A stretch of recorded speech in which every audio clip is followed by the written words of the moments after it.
In Ukraine accusing Russian forces of blowing up a critical dam near the front lines of the war in a Russian-controlled area of the Kherson region. This is new video, and it shows an underwater explosion. Look at that.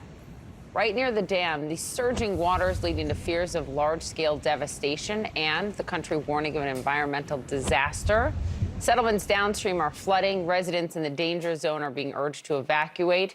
You can see water creeping into Kherson City. That's what's happening right now there. More than 800 people in the region have already been forced to leave their homes, and officials are warning people, do everything you can to save your life. Ukraine's president holding an emergency meeting with top officials to address this crisis. So let's begin this hour with our Sam Kiley. He is live in Kharkiv, Ukraine. Sam, walk us through how many are in immediate danger.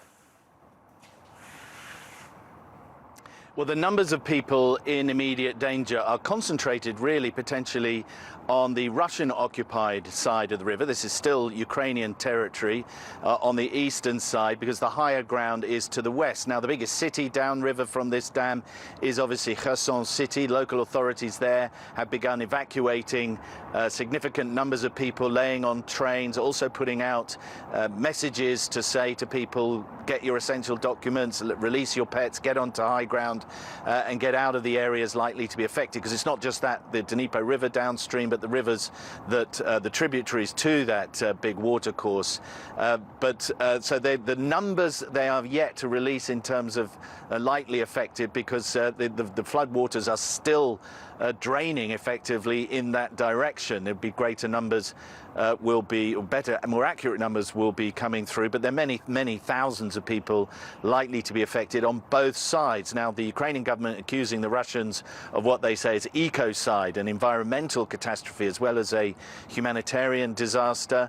We've yet to see really convincing evidence one way or the other as to exactly how this dam was breached. There had been some evidence in previous days that because of the Russians controlling the dam were not allowing the water to drain from the lake above, that it was overfilling. It had indeed flooded some villages upstream from there, and the road across it had been breached a few days ago. So this is all in that context, though, an act that ultimately, if it was found to be deliberate, would in many quarters be described as yet another war crime committed by the Russian occupiers here in Ukraine. But the Ukrainian authorities scrambling really hard to try to get people away from those floodwaters.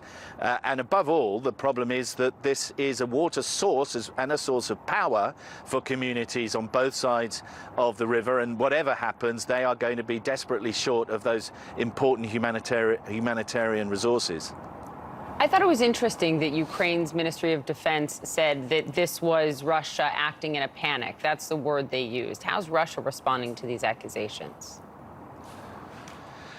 Well, the Russians are saying that they didn't blow the dam, and obviously they're saying they didn't panic. But both sides are involved in an information war. The Ukrainians there, in terms of the Ministry of Defense, are trying to make the point that they think the Russians blew this dam in order to flood the valley below, the river valley below, which would make it harder for the Ukrainians to prosecute a cross-river assault. That has always been, the Dnieper River has always been a formidable natural barrier, and the Ukrainians have said if that was their intent, that'll be no problem for us. A spokeswoman for the Southern Command saying that they have the capacity to get across those river crossings regardless of the level of flooding. But I think ultimately there may well be a question here as to whether or not this was something of a kind of predictable accident, because the areas most dangerously affected in many ways are the Russian-occupied areas, including areas where, at least until very recently, they had significant concentrations of artillery that they were using to pound Ukrainian positions, particularly in Kherson City itself. That raises a very important question. We'll get into it all now. Sam, thank you for the reporting on the ground. And joining us now is retired U.S. Army Brigadier General Steve Anderson. And Steve, I want to pick up where Poppy and Sam left off. You know, we're talking about what Ukrainian officials are saying at this point in time, blaming Russia or Russian-occupied forces, saying Russians are panicked. You can't separate this from what we saw over the course of the last 24 hours or so, an uptick in the tempo of potential offensive actions from Ukraine. Do you think these are connected, and how does this affect the battlefield? Well, this probably is connected. I do believe it is an indication that there's some panic in the Russian lines. But, I mean, it's another page out of their playbook. They're trying to wreak havoc. They're trying to hurt the civilian population there. And they're just not going to be successful, I think, in degrading the will of the Ukrainian people to conduct this fight or to conduct any kind of a river crossing operation that they need down there. My major concern with the blowing up of this dam is the impact on the Zaporizhia nuclear power plant, which is upriver from this dam about 50 miles. And they desperately need cooling water in order to cool those 6 active reactors they have up there. None of them are online right now, but they still need cooling water in order to, to prevent some kind of a catastrophe up there. So that's my big concern, is on the Zaporizhia nuclear power plant. And for people who don't know, you are an expert in energy issues and environmental issues. We remember when that power plant you're talking about, the nuclear power plant, was shelled. We saw bullet holes and casing holes in the roof. Would this be the only water supply to cool that plant? Wouldn't you think that they would have backup options, or no? They do have backup options. They have reservoirs up there, but you still need to get fresh water into the reservoirs to circulate the water. Otherwise, the reservoir water will get too hot, and you could have some kind of a potential meltdown. So, yes, it's very critical that they continue to get fresh water upstream to support these nuclear reactors. Steve, to pull it back a little bit and talk about some of the actions we've seen from Ukrainian forces, or appear to be seeing from Ukrainian forces. This has been an expectation that there would be a counteroffensive for months. It has been telegraphed, it has been talked about, it has been predicted. What do you think the misconceptions are right now about what that will actually look like in practice, as opposed to kind of the theoretical exercise everybody's been playing? Well, my concern is that they're not really ready. I mean, I know that General Milley and others have said that they are, but I just don't think that they have the firepower that they need to be able to conduct this counteroffensive. Remember, we're talking about Russians, 200,000 soldiers that have been dug in now for over a year preparing defensive positions. This is going to be a very difficult fight. They can't possibly go toe-to-toe with these folks.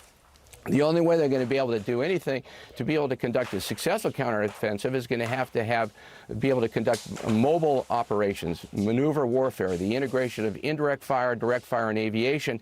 And quite frankly, I just don't think they have the equipment and the logistics to sustain a long-term offensive that's going to be required in order to get the Russians out of there.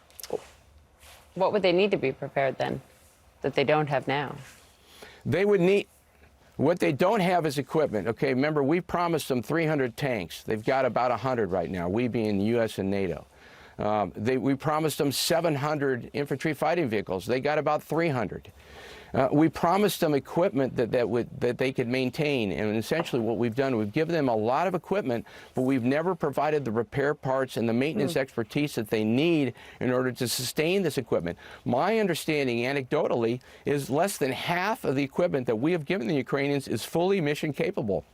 It's not operational. You cannot go into a war fight, like this. They need to outnumber in terms of firepower. The defending force needs to be outnumbered by the attacker by a ratio of 3 to 1. And I just don't think that they can do that. Their only hope is to be able to conduct offensive maneuver warfare to seek some sort of a penetration and then attack from the rear areas and the flanks, and come from behind and hope that they can get tens of thousands, hundreds of thousands of Russians to surrender. That's their only coast. But there's no way they can go toe-to-toe with the Russians. They're dug in. It's too big of an area, the size of Pennsylvania we're talking about, in order to try to get the Russians out. They just simply can't do it right now.